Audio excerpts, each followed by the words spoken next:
রমজানের রোজাকে আমাদের উপর 4টি ধাপে ফরজ করেছেন। প্রথম ধাপ আমাদেরকে শিক্ষা দিয়েছেন। হযরত আব্দুল্লাহ ইবনে মাসউদ রাদিয়াল্লাহু তাআলা আনহু থেকে বর্ণিত, তিনি বলেন, আন্নান নাবিয়্য সাল্লাল্লাহু আলাইহি ওয়াসাল্লাম কানা ইয়াসুমু সালাসাতা আইয়ামিন মিন কুল্লি শাহরিন। নবীজি সাল্লাল্লাহু আলাইহি ওয়াসাল্লাম প্রত্যেক মাসে 3টা রোজা রাখতেন। যে 3টা রোজা রাখতেন তিনি শুধু একাই রাখতেন, কাউকে রাখার জন্য বলতেন না, উৎসাহিত করতেন না, শুধু নিজে নিজেই 3টা রোজা রাখতেন। এই 3 রোজা রাখা দেখে সাহাবাই কেরামও রাখতে শুরু করলেন। কেউ রাখতো, কেউ রাখতো না। এটা হলো প্রথম ধাপ, আমাদেরকে রমজান মাসের রোজার অভ্যাস করাইছেন। সুবহানাল্লাহ, রোজা রাখার অভ্যাস করাইছেন।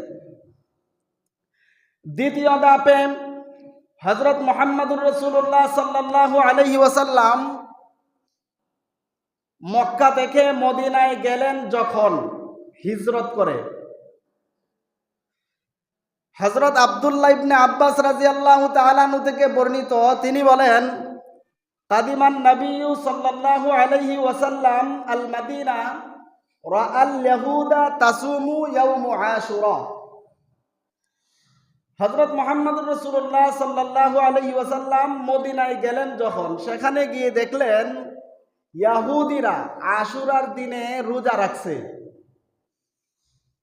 নবীজি তাদেরকে জিজ্ঞেস করলেন, মা হাযা, এটা কি? তারা জবাব দিল, হাযা ইয়াউমুন সালিহুন, এটা একটা সম্মানিত দিন, ফজিলতপূর্ণ দিন। তখন তারা বলতে লাগলো, ওই দিনে মূসা আলাইহি ওয়াসাল্লাম তার শত্রু বাহিনীর হাত থেকে মুক্তি পেয়েছিলেন। এই জন্যে ওই দিনে মূসা আলাইহি ওয়াসাল্লাম রোজা রাখতেন, তাই আমরাও রোজা রাখতেছি।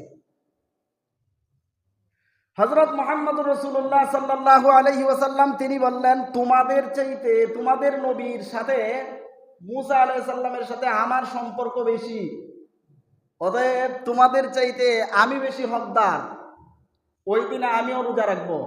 নবীজি রোজা রাখলেন এবং সাহাবাই কেরামকে আদেশ করলেন যে তোমরাও রোজা রাখো।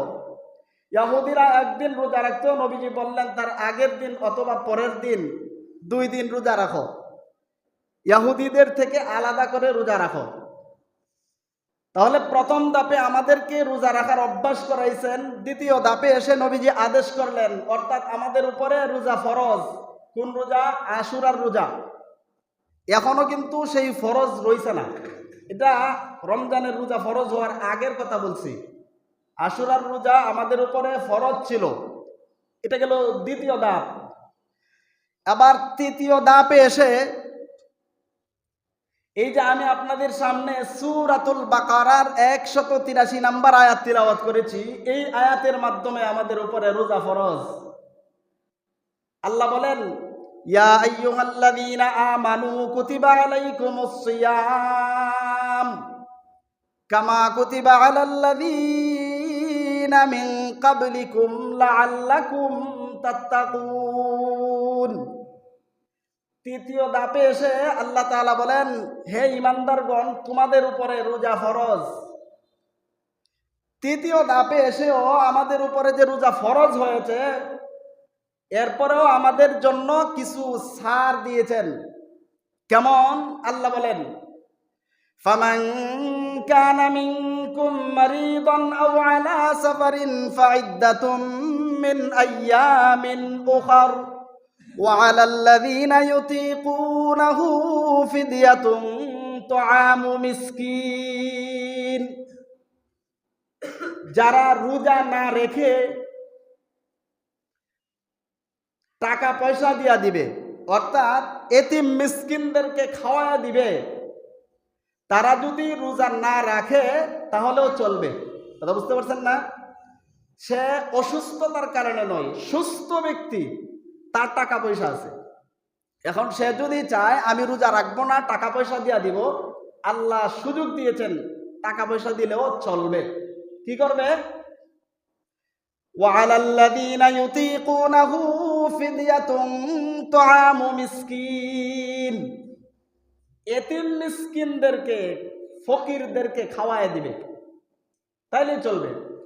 এই আয়াতের শেষে রব্বুল আলামিন বলেন ওয়া আন তাসুমু খায়রুল লাকুম ইন কুনতুম তা'লামুন, তোমরা যারা রোজা না রেখে টাকা পয়সা দেওয়ার সামর্থ্য রাখো, যদি টাকা পয়সা না দিয়ে বরং রোজা রাখো, এটাই তোমাদের জন্য কল্যাণ। কথা বুঝছেন না?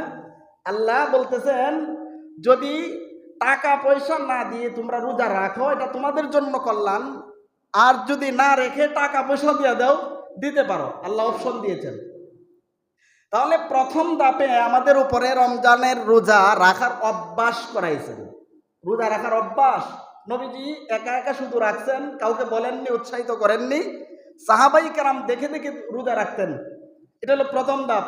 দ্বিতীয় ধাপে আমাদের উপরে রোজা ফরজ, একবারে অল্প করে, বেশি না। কতটা? আশুরার রোজা, শুধু আশুরার রোজা ফরজ।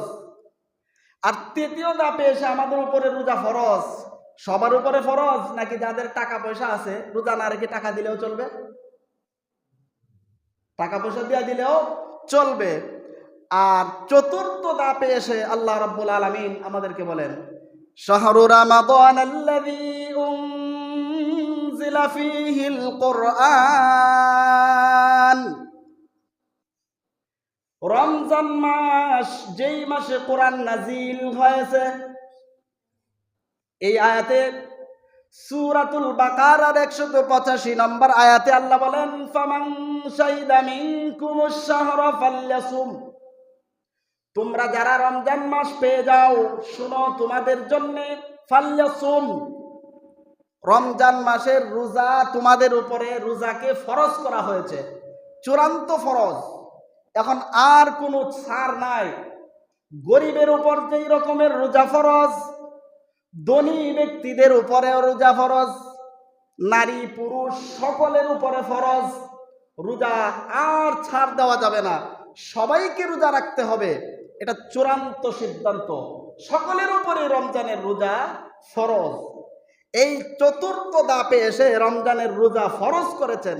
এর আগে এই যে 83 নম্বর আয়াত তিলাওয়াত করেছি, আরো রোজার যে ফরজ হওয়ার কথাগুলো বললাম, চতুর্থবার ফরজ হওয়ার পরে আগের ফরজ হওয়াগুলো, বিধানগুলো রহিত হয়ে গেছে। তাহলে এখন আর টাকা পয়সা দিলে চলবে না, বরং প্রত্যেককে আমাদের রোজা রাখতে হবে। এই 4টি ধাপে আমাদের উপরে রমজানের রোজাকে ফরজ করা হয়েছে।